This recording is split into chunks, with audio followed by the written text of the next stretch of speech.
si Rete kuha ng CCTV pagkagabi. Ay, naku, ayan si Mrs. nanonood. Nanonood, kitang-kita ilong, oh. Ay, ayan, oh, naging colored siya. Ibig sabihin sinindi yung ilaw. May kain na tayo. May speaker doon. Kaway ka nga, kaway ka.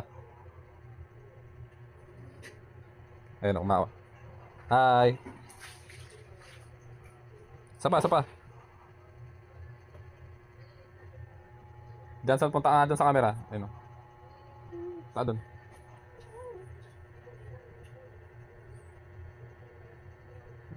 Ayun, oh. Hello, Johnson. Hi. Kaya kung nasa malayong lugar ka at gusto mong laging namomonitor yung pamilya mo, bili ka ng ganitong klaseng CCTV. Nasa baba lang po yung link pag gusto nyo ring bumili. Maraming salamat. Ingat.